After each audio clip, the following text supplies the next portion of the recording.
আসসালামু আলাইকুম সবাইকে আবার আসলাম নতুন একটা ভিডিও নিয়ে। তো থাম্বনেলে দেখে তো বুঝতেই পেরেছো আমি কি রান্না করেছি। তোমরা ভাবছো শাক, হ্যাঁ শাক রান্না করেছি। তো চলো আমি এদিকে কী কী কেটেছি, এখানে কাঁচা লঙ্কা রসুন, আর এদিকে রসুন কাঁচা লঙ্কা পেঁয়াজ কেটে রেখেছি। তো আর এখানে আলু পেঁয়াজ এইসব আছে। এখানে পুঁই শাক নিয়েছি, পুঁই শাকটা সাদাটা এত টেস্টি লাগে না, লালটা ভালো লাগে। দিয়ে ধনিয়া পাতা, এদিকে একটা লাউ আছে, পানি লাউ না লক্কি না কি বলে জানি না, লক্কি বলে ওরা। তো এখানে সিরিয়াল দেখছিলাম, এখানে রসুন কাঁচা লঙ্কা এসব নিয়েছি আর কড়াই বসিয়ে দিয়েছি। এখন আমি কি রান্না করব তেল দিয়েছি অল্প, জিরা দিয়েছি, জিরা দিলে ভালো লাগবে। তো এখানে আমি পানিলাউটা আমি কেটে রেখেছি, এখন ভেজে নিব। এখানে কাঁচা লঙ্কা, এখানে শাক আলু কেটেছি। তো এখন আমি শাকটা পরে রান্না করব, এখন আমি পেঁয়াজটা ভেজে নিব। তারপরে যে আমি কেটে রেখেছি পানিলাউটা ওইটা আমি দিয়ে দিব। ওইটা এখন ভাজবো, কেন কি পরে ওইটা রান্না করব।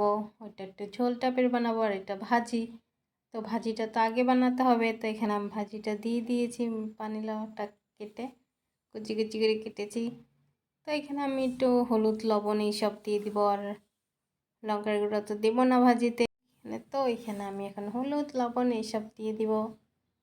তারপরে আমি নেড়ে নিব, তারপরে ঢেকে দিব, তারপরে আবার নাড়বো, কেন কি সিদ্ধ হতে হবে দেখেই পেরেছ। তো এখানে দেখতে পেরেছো আমার পানিলাউ ভাজি হয়ে গেছে। আমি ধনিয়া পাতা অল্প দিয়েছি, কেন ধনিয়া পাতা দিলে খেতে টেস্টি হবে। আর এদিকে লাইট চলে গেছিলো আবার। তো এখানে আমি শুটকি মাছ নিয়েছি, ধুয়ে নিব সুন্দর করে। তোমরা ভাবে এরকম কেন গুঁড়াটা, কেন কি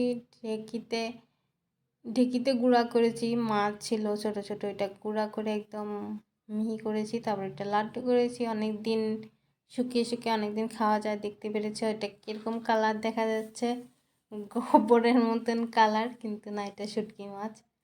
তো এখানে আমি একটু নেড়ে নিব, তার একটু কষাইয়ে নিব, তারপরে দিয়ে দেবো আমি সবজিটা। আজকে শাক আর শুটকি দিয়ে বানাবো, আলু দিয়ে, অনেক দিন পরে খাবো। অন্য শুটকি, এটা তো এই শুটকিটা হয়েছে শুধু কষিয়ে পেঁয়াজ আর দিয়ে মশলা করে নিয়েছিলাম। কাঁচা লঙ্কা আর রসুন, শুধু কাঁচা লঙ্কা আর রসুনে দিতে হয়, হলুদ আর লবণ তো দিতে হয়, আর অন্য কোনো মশলা না। তো এখানে দেখতেই পেরেছো, তো শুটকি দিয়ে তেল বেরোচ্ছিলো, বুঝতে পেরেছো ওইটা শুটকি। তো এখন আমি শাক দিয়ে দিয়েছি, দেখতে পেরেছো।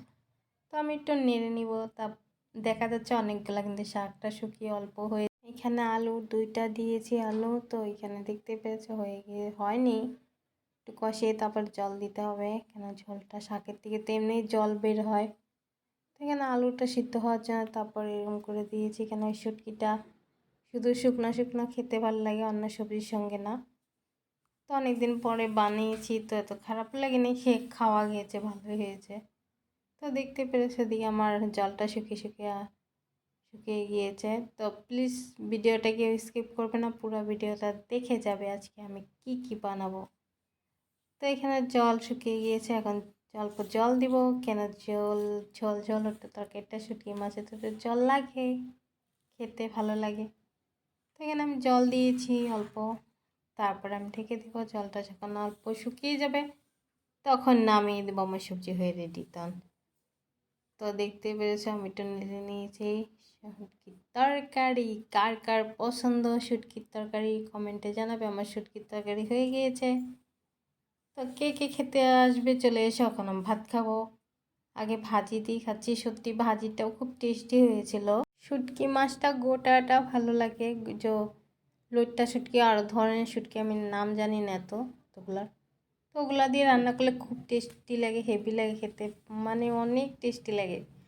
তো এখানে গুঁড়াটা দিয়েছি, গুঁড়াটা তো এত ভালো লাগে, তবুও খেতে খুব ভালো হয়েছিল। ভিডিওটা ভালো লাগলে লাইক কমেন্ট করে দিবে। আল্লাহ হাফিজ, আবার দেখা হবে নেক্সট।